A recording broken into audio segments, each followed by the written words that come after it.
Aujourd'hui, parlons du théorème de Thalès dans la configuration triangle. Ce théorème de Thalès, on va l'étudier dans son intégralité sur l'année de troisième, mais je l'ai séparé en petits morceaux. Nous allons nous occuper uniquement de la configuration triangle et on verra donc sa réciproque et sa contraposée, puisqu'il s'agit d'un théorème et que donc il a aussi une réciproque et une contraposée. Et puis nous verrons qu'il y a des configurations qui sont un petit peu excentriques et qui permettent aussi d'utiliser le théorème de Thalès. Donc nous allons nous intéresser, nous, au côté historique de cette démonstration pour l'instant. Et donc, on va commencer par un petit peu d'histoire. Je vais vous parler de la découverte du théorème. Donc Thalès, de la même façon que Pythagore, est un mathématicien grec. Lui voyage plus que son congénère et donc est amené à un moment à parcourir l'Égypte. Il arrive en Égypte et il rencontre donc le pharaon qui lui explique que ils ont construit les pyramides d'Égypte à la hauteur des dieux et qu'elles sont donc incommensurables. Incommensurables, ça signifie qu'on ne peut pas mesurer. Thalès, mathématicien de son état, se sent un petit peu challengé et se dit mais comment ça, il y aurait un objet physique dont on ne pourrait pas connaître la hauteur. Donc, je vous ai fait un petit schéma, attention, gros talent de dessinatrice. Voici donc la pyramide, ici, hop. Voici donc Thalès, ça se voit qu'il est grec parce qu'il a une barbe, voyez-vous. Et puis donc, comme il est un petit peu vieux, je lui ai mis une canne. Et donc, il est dans le désert où il y a donc ce soleil là, écrasant. Et Thalès réfléchit longuement, tant et si bien que, à cause de ce soleil, des ombres se dessinent au sol. Donc vous avez ici en rouge l'ombre de cette pyramide, ici, et puis l'ombre de la canne. Et qu'est-ce qu'il se passe? Attention, éclair de génie. Thalès se rend compte que, à un certain moment de la journée, l'ombre de sa canne et l'ombre de la pyramide ont le même sommet, coïncident absolument exactement. Et donc il se dit que puisque lui connaît la hauteur de sa canne et qu'il peut mesurer au sol la hauteur de l'ombre de sa canne, s'il peut mesurer la longueur de l'ombre de la pyramide ici, il connaîtra ainsi la hauteur de cette pyramide.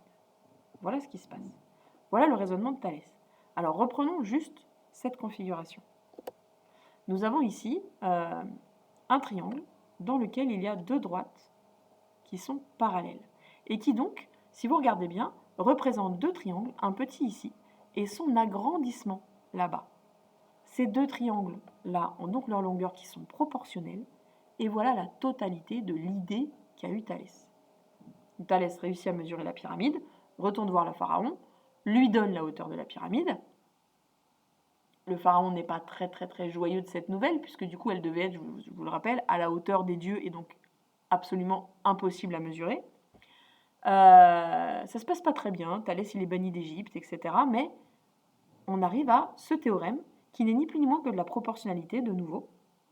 Gros outil mathématique, la proportionnalité, et qui donc nous permet de connaître certaines longueurs dans des configurations de triangles bien spécifiques.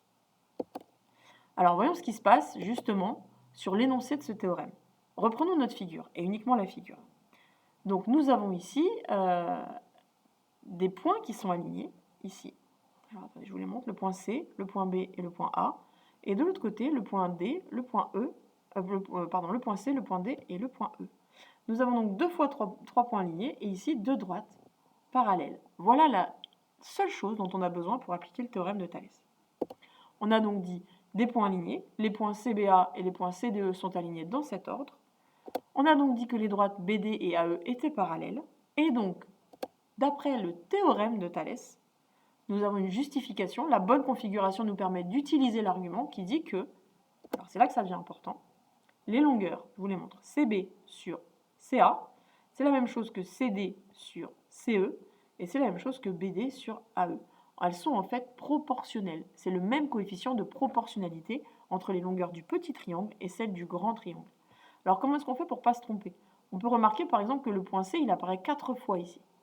Le point C, c'est le sommet qui est en commun ici, et c'est celui qui apparaît 2 fois dans les listes de points. Donc lui, je peux déjà le mettre 4 fois.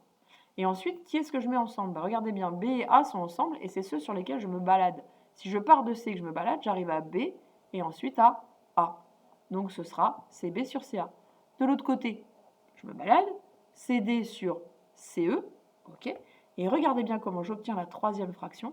Si je fais disparaître les C ici, il me reste B et puis D, qui se retrouvent là. Et en bas, il reste A et puis E, qui se retrouve là.